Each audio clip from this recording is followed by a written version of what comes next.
তেখেতসকলৰ নিজৰ চিন্তাৰ ওপৰত পৰিয়ালৰ চিন্তাৰ ওপৰত নিজৰ জিলাখন নিজৰ ৰাজ্যখন নিজৰ দেশখনৰ লগত সমগ্ৰ চলাই নিয়াৰ আগতে নিজৰ দেশ মাতৃ সেৱাৰ কৰা সমান্তৰালভাৱে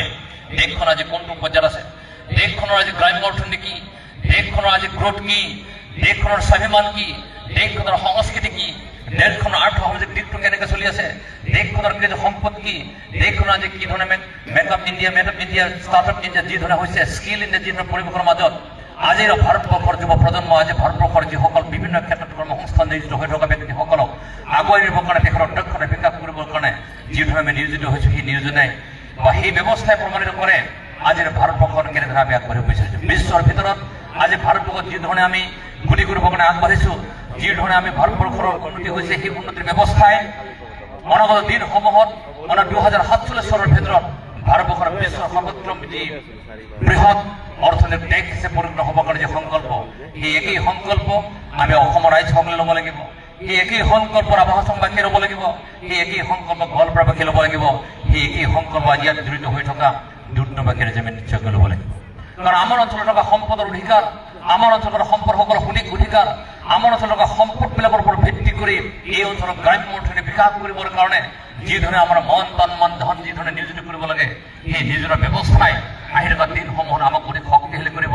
যি শক্তিশালী ব্যৱস্থাই আমাৰ শিক্ষা ব্যৱস্থাক লৈ যাব পাৰিব, আমাৰ সাংস্কৃতিক ব্যৱস্থা লৈ যাব লাগিব, গ্ৰাম্য অৰ্থনীতি উন্নয়ন কৰিবৰ কাৰণে আমাক কৃষি সামগ্ৰীৰ ওপৰত যিদৰে আমি মনোনিৱেশ কৰিব লগা হয় সেই মনোনিৱেশ ব্যৱস্থাইটো এখন স্বাস্থ্যৱান ভাৰত, স্বাস্থ্যৱান হিন্দুস্থান, স্বাস্থ্যৱান ৰাজ্য, স্বাস্থ্যৱান ৰাভাহাচং গঢ় দিবৰ কাৰণে আমাৰ খোৱা-খাদ্য আদি কৰি অভ্যাসৰ আদি কৰি সকলোবোৰ কাম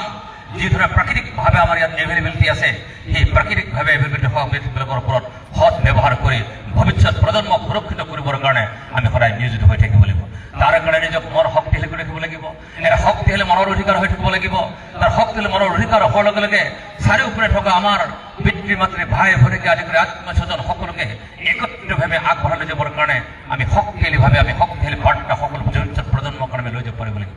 ভৱিষ্যত প্ৰজন্মকে আমি পৰিপূৰ্ণ হ'ব লাগিব। আমি আহি আগন্তুক দিনসমূহত আগবঢ়াই লৈ যাবৰ কাৰণে আমাৰ বিভিন্ন কৰ্মক্ষেত্ৰত যিসকলৰ দক্ষতা বিকাশ হৈছে, কৰ্মক্ষেত্ৰত যিসকল নিয়োজিত হৈছে তেখেতসকলৰ সুযোগ পাব লাগিব, সুবিধা পাব লাগিব। তেখেতসকলৰ কৰ্মসংস্থানৰ দ্বাৰা কোনো ধৰণৰ অসুবিধা নহয় তাৰ এক দৃষ্টিভংগী ৰাখি সকলোৱে আমি এই শক্তিটোক এই ভাৰত বুলি কোৱা যিটো শক্তি, ভাৰত ৰাষ্ট্ৰৰ যিটো শক্তি, অসমৰ যিটো শক্তি, ৰাভাহাচঙৰ যিটো শক্তি, সেই শক্তিক সঞ্চয় কৰি ৰাখি তাত কোনো বিনা কাৰণত যাতে সেই শক্তি ক্ষয় নহয় সেই ব্যৱস্থা মনত ৰাখি আমি সকলোৱে আগবাঢ়ি যাব লাগিব। আৰু সেই আগবাঢ়ি যোৱাৰ ব্যৱস্থাই আমি শক্তিৰ ৰূপত লৈ যাব পাৰিব লাগিব। ৰাভাহাচং বুলি কোৱাৰ লগে আমি যদি চাওঁ আজি দেখোন কৃষিৰ যিটো সামগ্ৰী হৰ্টিকালচাৰ ক্ষেত্ৰত আমি আটাইতকৈ আগবঢ়া। আমাৰ হৰ্টিকালচাৰ আমাৰ কৃষিজাত সামগ্ৰী আমাৰ প্ৰাকৃতিকভাৱে উপলব্ধ হোৱা সেই কৃষিজাত সামগ্ৰীসমূহে আহি থকা দিনসমূহ ৰাভাহাচং অট'নমাছ কাউন্সিল আহি থকা 10 বছৰ 15 বছৰ পিছত ৰাভাহাচং অট'নমাছ কাউন্সিলে এনেধৰণৰ আমাৰ ক্ষেত্ৰত সম্ভাৱনা আছে। এই সম্ভাৱনাই অসমৰ যি সময়ত আমাৰ কৃষিজাত সামগ্ৰীৰ নাটনি হয়, যি সময়ত বাৰিষাত বিশেষকৈ জুন জুলাই আগষ্ট এই 3 মাহত যি ধৰণে আমাৰ কৃষিজাত সামগ্ৰীৰ নাটনি হয়, শাক পাচলিৰ নাটনি হয়, ৰাভাহাচং অট'নমাছ কাউন্সিলে ইমানেই উৰ্বৰা শক্তিৰে সঞ্জীৱনী শক্তি আমাৰ ইয়াত নিয়োজিত হৈ আছে। এই শক্তিসমূহৰ দ্বাৰা আমি গোটেই অসমক আমি জুন জুলাই আগষ্ট 3টা মাহত আমি তেখেতৰ খোৱা খাদ্যৰ আমি তেখেতৰ সমৃদ্ধিশালী কৰি তোলাৰ পৰীক্ষা আমাৰ মাজত আছে। আমাৰ অঞ্চলত থকা খেতিয়কসকল আগবাঢ়িব লাগিব, তাৰ পৰিৱেশ পাব লাগিব, তাৰ কাৰণে বৈজ্ঞানিক দৃষ্টিভংগীৰে কোনো ধৰণৰ পেষ্টিচাইড ইউজ নকৰাকৈ আমাৰ ইয়াত অৰ্গেনিকভাৱে যি ধৰণে প্ৰাকৃতিকভাৱে উপলব্ধ সেইবিলাকৰ মনোনিৱেশ কৰি স্বাস্থ্যৱান এখন ৰাভাহাচং গঢ় দিয়াৰ ক্ষেত্ৰত আমি সকলোৱে মনোনিৱেশ কৰিব লাগিব। আমাৰ ইয়াত থকা শিক্ষানুষ্ঠানসমূহ, আন্তঃৰাষ্ট্ৰীয় যি শিক্ষানুষ্ঠানসমূহ সামগ্ৰিকভাৱে বিশ্ব মানদণ্ড গঢ়ি তুলিবৰ কাৰণে শিক্ষানুষ্ঠান কৰি পঢ়িব লাগিব। আমাৰ অঞ্চলত থকা দুখীয়া ৰাইজ, আমাৰ অঞ্চলত থকা বিল প্ৰপাৰ্টি লাইনৰ যিসকল ছাত্ৰ ছাত্ৰীসকলৰ কাৰণে আহি থকা দিনসমূহত আমাৰ মিছন আছে। আমি আশা প্ৰকাশ আমি কৰিম আহি থকা দিনসমূহত এনেধৰণৰ ৰাভাহাচং অট'নমাছ কাউন্সিলৰ অন্তত 2খন এনেধৰণৰ এখন বিদ্যালয়, এনে উচ্চ মানদণ্ডৰ বিদ্যালয় গঢ় দিয়া হ'ব, যি বিদ্যালয় দুখনে যি মহাবিদ্যালয় দুখনে আহি থকা দিনসমূহত দুখীয়া ল'ৰা ছোৱালীসকলে ফ্ৰী অফ কষ্ট থাকিব। আৰু তেখেতসকল বিশ্ব মানদণ্ডৰ শিক্ষাগুৰুসকল আনি তেখেতসকলক প্ৰশিক্ষিত কৰি অন্তত বছৰত 5 কোটি টকা ইনভেষ্টমেণ্ট কৰি ৰাভাহাচং অট'নমাছ কাউন্সিলৰ পৰা শিক্ষাৰ ব্যৱস্থাৰ আমূল পৰিৱৰ্তন কৰাৰ দৃষ্টি লক্ষ্য ৰাভাহাচং অট'নমাছ কাউন্সিল আমি দেখি আহিছোঁ। ৰাভাহাচং অট'নমাছ কাউন্সিলৰ স্বাস্থ্যৰ সংক্ৰান্তত ইতিমধ্যে অসম চৰকাৰৰ মাননীয় মুখ্যমন্ত্ৰী ডক্টৰ হিমন্ত বিশ্ব শৰ্মাৰ নেতৃত্বত ইতিমধ্যে চিকিৎসা মহাবিদ্যালয়, আয়ুৰ্বেদিক চিকিৎসালয়, বিভিন্ন ডিফাৰেণ্ট সাব লেভেলৰ ডিষ্ট্ৰিক্ট লেভেলৰ যিমান নম্বৰ 100 বেডেড হস্পিটেল হৈছে সেই হস্পিটেলসমূহত চিকিৎসা সেৱা সুন্দৰ উপলব্ধ হৈছে। আমি সাংঘাতিকভাৱে পৌৰাণিক প্ৰথাৰে চিকিৎসা ব্যৱহাৰ নকৰি আধুনিক পদ্ধতি আৰু কমিউনিটি ট্ৰিটমেণ্টৰ ব্যৱস্থাবিলাক আছে সেই ব্যৱস্থাৰ মাজেৰে আমাৰ ভৱিষ্যত প্ৰজন্মক সুৰক্ষিত কৰি স্বাস্থ্যৱান এখন ৰাভাহাচং মনৰ অধিকাৰী তুলিবৰ কাৰণে তাৰ আমি মনোনিৱেশ কৰিব লাগিব। কৃষ্টি সংস্কৃতিৰ ক্ষেত্ৰত আমি ইমানে সমৃদ্ধিশালী ইমান শক্তিশালী, সেই কৃষ্টি সংস্কৃতিসমূহ যুৱ প্ৰজন্মই সকলোৱে তেখেত উপনীত হোৱাকৈ আৰু বিশ্ববিদ্যালয় পৰ্যায়লৈকে সুন্দৰ পৰিৱেশৰ মাজত পুৰণা ব্যৱস্থা কোনো ধৰণৰ হানি বিঘিনি নোহোৱাকৈ নতুনক আঁকোৱালি লৈ সেই পৰিৱেশ যদি আমি লৈ যাব পাৰোঁ, সুন্দৰভাৱে সাংস্কৃতিক ময় পৰিৱেশ কৰি তুলিবৰ কাৰণে এই সক্ষমতা নিশ্চয়কৈ হ'বৰ কাৰণে সম্ভৱ হৈ যাব। গতিকে আমাৰ অঞ্চলত থকা ৰাইজৰ কাৰণে ভাল চেগুনৰ ভৰপূৰ, সেই হাল চেগুনৰ ভৰপূৰ সেই পাতসমূহৰ পৰা ৰাভা সমাজৰ সমাজ কাউন্সিল বছৰি মিনিমাম 500 crore এই আৰ্থিকভাৱে সচ্ছল কৰিবৰ কাৰণে এক ভৱিষ্যত আমাৰ মাজত সমাজ ৰৈ আছে। তাৰ কাৰণে আমি সঠিক ব্যৱস্থা কৰিব লাগিব।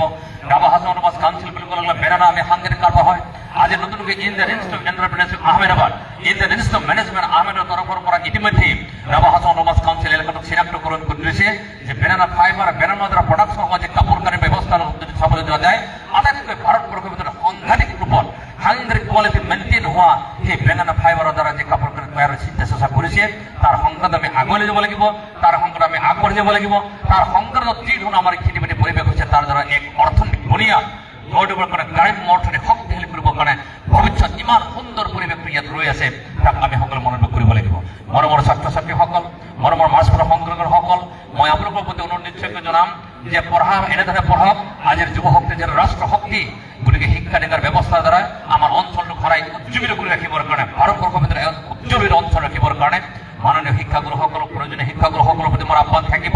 যে আপোনালোকৰ শিক্ষা বৃত্তিটোক এটা চাকৰি হিচাপে ধৰি নলয়, এটা সেৱাৰ মনোভাৱলৈ লৈ যদি আমি আগবাঢ়িব পাৰোঁ, ৰাভা সমাজ কাউন্সিলৰ ভিতৰত আহি থকা দিনসমূহত অসমৰ ভিতৰত এটা আটাইতকৈ উন্নত এলেকা সকলো ক্ষেত্ৰত, এই শিক্ষাৰ ক্ষেত্ৰত, স্বাস্থ্য ক্ষেত্ৰত, ক্ৰীড়াৰ ক্ষেত্ৰত আদি কৰি বিভিন্ন ক্ষেত্ৰত, কৃষি আদি ক্ষেত্ৰ সংক্ৰান্তত যদি আগবাঢ়ি যাবৰ কাৰণে মনোনিৱেশ কৰিব লাগিব। তাৰ কাৰণে আমি শক্তিশালী মনৰ অধিকাৰী তুলিবৰ কাৰণে ছাত্ৰ ছাত্ৰীসকলক বিকশিত মন বিকাশ কৰিবৰ কাৰণে, দৈহিক বিকাশ কৰিবৰ কাৰণে, তেওঁলোকৰ মন সাংঘাতিক স্বাধীন মনৰ অধিকাৰী হৈ থাকিবৰ কাৰণে শিক্ষাৰ ব্যৱস্থাত আমি সাময়িকভাৱে যদি তেখেতসকলক নিয়োজিত কৰোঁ, সৰ্বমুখে সুন্দৰ হ'ব। আৰু সকলো ৰাইজৰ প্ৰতি মোৰ আহ্বান থাকিব, আহি থকা দিনৰ ভিতৰত সকলো ক্ষেত্ৰ সংক্ৰান্তত আমি আজিৰ এই 21 শতিকাৰ এই শেষৰ মুহূৰ্তত আমি নিশ্চয়কৈ চিঞৰিব লাগিব, সকৰিব লাগিব যে আমি ভাৰতবৰ্ষখন আগুৱাই দিব লাগিলে যুৱশক্তি প্ৰাধান্য পাব লাগিব। তাৰ লগত ডেকা ডেকা বৃদ্ধ পৰা সকলো ক্ষেত্ৰত আমি আগবাঢ়িব লাগিব। আমি আশা প্ৰকাশ কৰিম আহি থকা দিনসমূহত ৰাভা সমাজ কাউন্সিল এলেকা যে কোনো ধৰণৰ বৃদ্ধাশ্ৰমৰ ব্যৱস্থা নহয়, ৰাভা সমাজ কাউন্সিল যাতে বৃত্তিবাদী সন্মানিত হয়, ৰাভা সমাজ কাউন্সিলত জ্যেষ্ঠ ব্যক্তিসকল সন্মানিত হয়, ৰাভা সমাজ কাউন্সিলত এই অঞ্চলক আগবাঢ়িবৰ কাৰণে যিসকল ব্যক্তি নিয়োজিত হৈ আছে, এইসকল ব্যক্তিক আগবাঢ়িবৰ কাৰণে সকলোৱে একেলগে সন্তুলিত শক্তিৰ ওপৰত এই অঞ্চলটোক আগবাঢ়িবৰ কাৰণে যে সক্ষম হ'ব। আৰু এই ধৰণে ৰাভা সমাজ কাউন্সিল এলেকাটো অসমৰ ভিতৰত এটা উন্নতশীল অঞ্চলক ৰূপান্তৰিত কৰিবৰ কাৰণে যিবোৰ আছে সেইসকলৰ সৎ ব্যৱহাৰ, যিবোৰ নাই সেইবিলাক আনিবৰ কাৰণে আৰু দিল্লীৰ পৰ্যায়লৈকে আমাৰ সকলো শক্তিক একেলগে শক্তিশালী ব্যৱস্থা কৰিবৰ কাৰণে যাতে সকলোৱে আমি সন্মিলিতভাৱে মনৰ শক্তিশালী, ভাল মনৰ অধিকাৰী, ভাল চিন্তাৰ অধিকাৰী, ভাল অঞ্চলক ৰূপান্তৰিত কৰিব যায়, ইয়াত টুৰিজিম চেক্টৰক আগবঢ়াবৰ কাৰণে শান্তি শৃংখলতা বজাই ৰাখি যে সকলোৰ পৰা আমি ইয়াত কৰিব পাৰোঁ, তাৰ চিন্তা চৰ্চাবিলাক মই নিশ্চয়কৈ আমি আশা প্ৰকাশ কৰিম।